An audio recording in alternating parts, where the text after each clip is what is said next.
Yeah. Better? All right, we'll call the meeting, the call to order for the meeting for the special session 803 on July 18th, 2022. First, roll call, all trustees are here. And second, we will go to public comment. Next on the agenda is the public comment period for our board meeting. While the public comment is an opportunity for individuals to directly address the board of trustees, it is a limited forum. Individuals wishing to participate must complete the request to speak form and submit it to the Chief Communications Officer, Nicole Lyons, at least 15 minutes prior to the start of the meeting. By completing the request to speak form, each speaker has acknowledged they will abide by the decorum protocols stated on such form. This is a special meeting of the board. Pursuant to district policy, BED, local, persons who have signed up to speak during the public comment may only comment on items listed on the meeting's posted agenda. Pursuant to the board operating procedures, the board has allotted 30 minutes for public comment period, but at the time they may adjust the board president's discretion to allow for the orderly conduct of the board's meeting. Today we have 7 speakers, so each speaker will get 3 minutes. If groups wish to speak on the same topic, the board may ask, but is not required, that a spokesperson be appointed to speak for the group. This is not a forum to present allegations of employee misconduct, requests for employee discipline, lodging personal attacks, shaming, demeaning, specific name GCISD employees, or unnecessarily disclosing private information about GCISD's employees or students. The board will only consider personal or student complaints that remain unresolved after they have been addressed through the grievance process when they have been placed on the board agenda for hearing or action.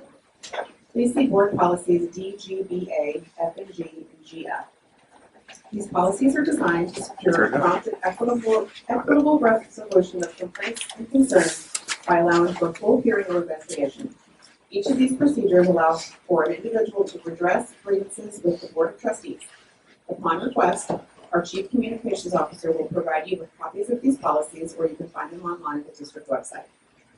In accordance with the Texas Open Meetings Act, the board may not deliberate, decide any subject that is not included on the meeting's agenda, and may not respond to comments made or questions asked during the public comment period. If an issue mentioned is listed on today's agenda, board members may respond to comments when an agenda item is considered later in the meeting. Please understand that allowing speakers to make statements during the public comment period is not an endorsement of those statements by the board or district. These statements made by an individual are the opinion of that speaker and not necessarily the opinion of the board, individual trustees, or the district. We will call persons to speak in the order we receive their form. Today's first speaker is Rachel Wall. Please step to the microphone and state your full name and whether you are a resident of GCISD. My name is Rachel Wall. And I am a resident of GCISD. Ms. Nakamura, you're a new member of this board, and you've already commented publicly. Excuse me, are you aware that you have to speak to the BED local policy at a special board meeting? Public comments will be limited to the item on the agenda posted. Okay. Notice of the meeting. I'm going to object, and I would ask for whatever time you've just taken from me on my 3 minutes back. But your agenda by design is vague, and you have on your agenda that you're going to deliberate complaints or charges against a public officer. Right. And you're going to address charges against a public officer or employee. Ms. Nakamura is a public officer, and I'm lodging my complaint against her right now. And I'm going to ask for my time back that you just took from me. No time to be added. Ms. Nakamura, you also, in addition to addressing what you claimed you reviewed in the file of a GCISD employee, you mentioned a list of teachers that you find objectionable. Aside from the general legal implications of you addressing a personnel matter publicly, you've blatantly disregarded a mutual confidentiality agreement. You need to resign before you hurt this district further. And I just mentioned this, but Mr. Ford, you scheduled this meeting under an agenda whose legality is questionable at best. Can you please keep comments to the agenda? I'm addressing the legality of the agenda that you're acting under. Nancy, please keep comments to items on the agenda. I'm addressing the items on your agenda. As a result of the new board majority's complete disregard for what is the law, Dr. Ryan, I am requesting that this district notify parents, community members, and taxpayers regarding the personnel information that's available for trustees to review, student information that is available for trustees to review, the basis for a trustee to request to review student or personnel information, whether advance notice is given to an employee when a trustee requests to review their personnel file, whether advance notice will be given to a parent before a trustee requests to review student information, and what the district plans to do to protect the personnel and students' private information in light of these blatant disregard for privacy policies and the law. Thank you. Thank you. Our next speaker is Beverly Mavis. Please step to the microphone and state whether you are a resident of GCISD.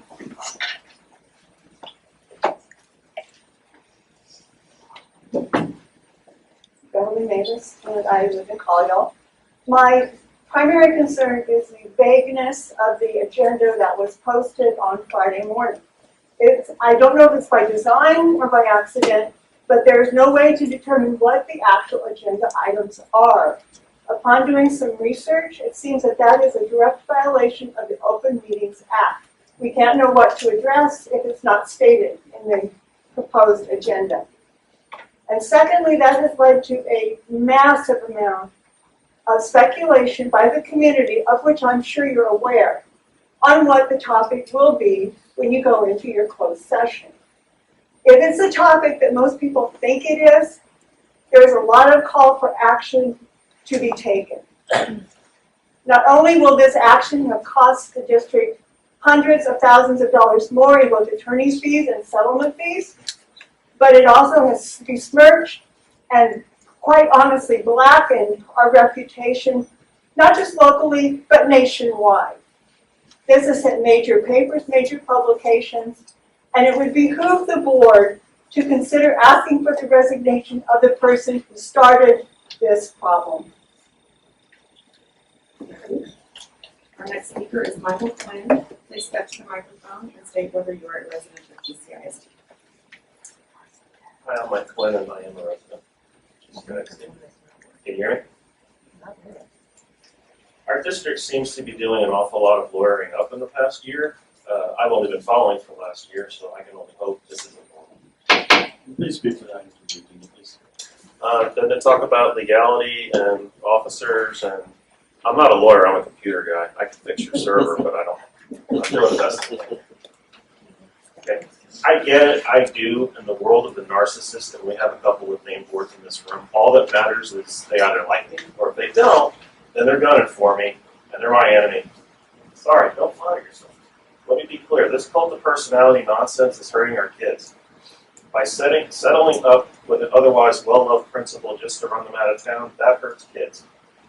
Pushing a completely unnecessary policy that targets teachers and certain students, that hurts kids.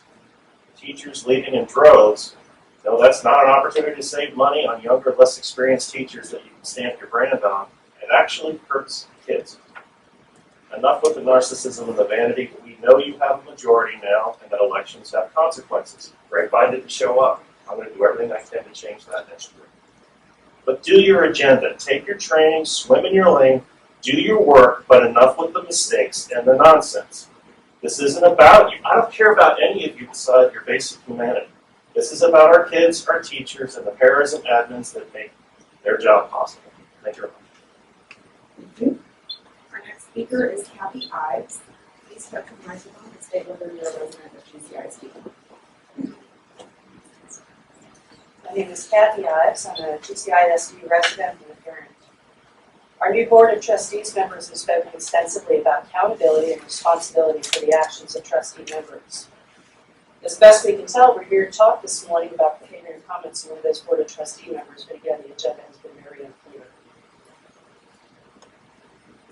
The comments made by that Board of Trustee member at an event sponsored by a political organization violate HR regulations in any organization, and in particular, particularly egregious if there was a legal settlement which specifically stated there were not to be any additional public comments. With her comments, this trustee has not only further politicized GCISD Board of Trustees, but more importantly has opened up GCISD to further legal issues and the national spotlight for all the wrong reasons yet again. In any organization, an employee or representative would be terminated for these actions. This trustee should step down or be removed for this egregious lack of duty to her role as representative of GCISD immediately. Thank you. Our next speaker is Mindy Russell. Please step to the microphone and state whether you are a resident of GCISD.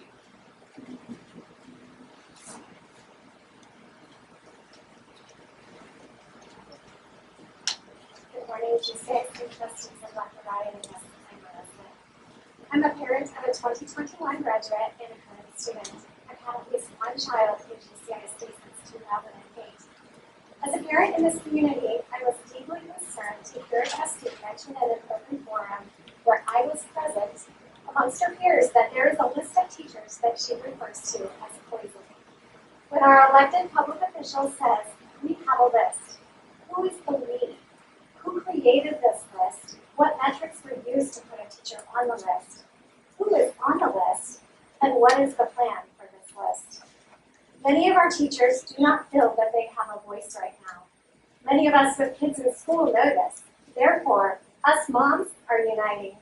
Myself and other moms are stepping up to be a voice for our teachers and to say, enough. Our teachers are not okay. Our teachers do not feel comfortable. Our teachers do not feel we're members of this school board are watching out for them. Our teachers are tired of being made out to be the villains. Our teachers are tired of the constant attacks. We are losing our experienced teachers, and it's not because of the money. I personally messaged one yesterday who has many years of experience, and she is actively interviewing because of the culture that has been cultivated. Now, I am not naive to think that every teacher is perfect. There is no career where you will find everyone to be perfect. There are times when situations do need to be addressed, that how things are currently being handled is both unprofessional as well as a serious federal workplace violation. Making a list and verbalizing that it is out there has now created a very uncomfortable, if not hostile, work environment for our teachers. How many are sitting at home who will be watching these proceedings and wondering, am I on the list? If I speak up, will I be the next target? Thank you. Our next speaker is Rachel Abel. Please step to the microphone and state whether you are a resident of GCISD. My name is Rachel Abel, and I'm a resident of GCISD. I'm speaking to Board Policy 551.074. A few weeks ago, a video was posted of one of our trustees saying, we cannot have teachers such as these in our schools because they are just poison and they are taking our schools down. Continuing what Mindy just said before me, while many think the reasons our teachers have left or are leaving are hearsay, here is part of a message I received this weekend from a former GCISD teacher. I chose not to renew my contract as a GCISD teacher for many reasons, but the number one reason is because I can no longer work for a district where I am terrified to speak up about issues that go against the current ideology of certain school board members. Sadly, I am not the only teacher who is leaving the district for this reason. Most teachers won't speak up. They won't put political signs in their yards because they are terrified of the current board and the lines and lies that they are willing to tell and cross to push their agenda.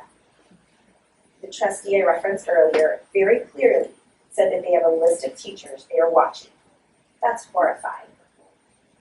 I feel somewhat lucky because I no longer teach for GCISD, but I am concerned for many of the teacher friends who are afraid to speak up. I have spoken to many of these teacher friends who are planning their exit this very moment. Many of these teachers are seasoned professionals with vast experience that can no longer tolerate what this board is willing to do to get what it wants. If the board continues on its current path, the district will lose many great educators who just want to teach without the fear of retaliation because their beliefs are different than many of the current board members. This district has become a national embarrassment, and I fear it won't end until the board pushes out anyone who does not agree with them. It's hard to believe we still live in the United States of America, where a democracy represents all of the people. Because all of this is so un-American, this district feels more like an authoritarian regime that's led by fear and intimidation. We anticipate the number of teachers who will open up and continue to share with us their feelings, and that will grow. With names taken away, we will continue to share these statements in future board meetings. The public needs to know the real reasons why we are losing our best and brightest teachers, and the public needs to know the honest truth of how our teachers are feeling. Thank you.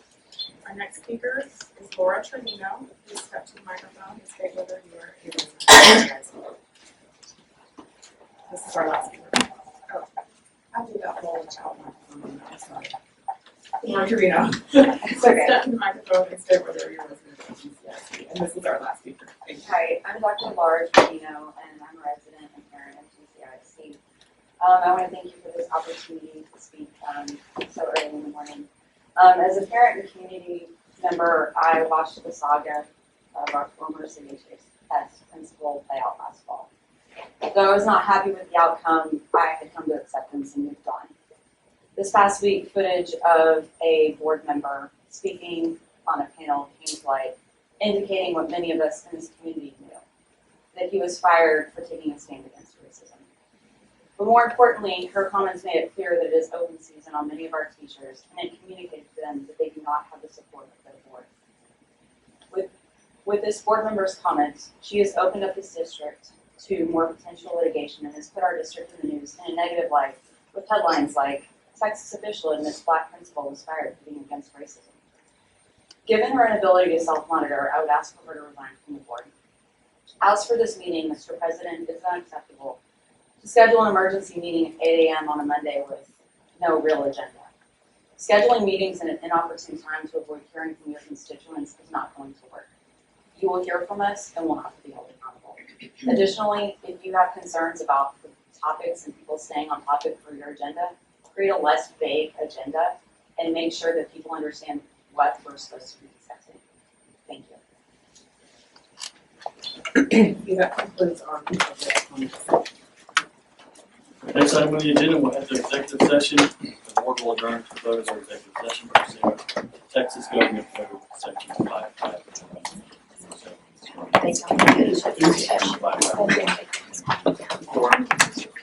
On the matter with Section 551.07.2 on a matter in which the duty of the attorney to the governmental body under the Texas disciplinary rules and professional conduct of the state bar, Texas clearly conflicts with Chapter 591 and 551.004 to deliberate the appointment, employment, evaluation, reassignment, duty, discipline, or dismissal of a public officer or employee, or to hear complaints or charges against a public officer or employee.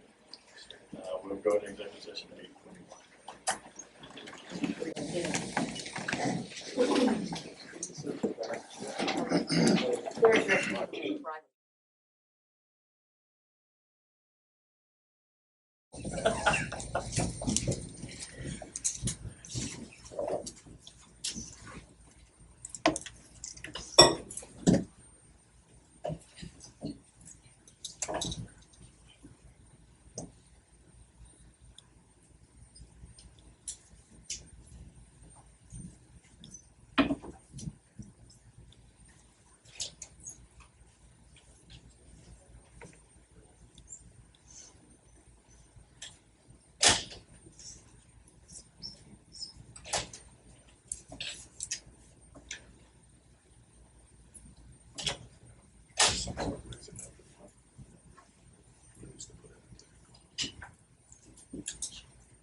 All right, we are back in open session at 9:26 a.m.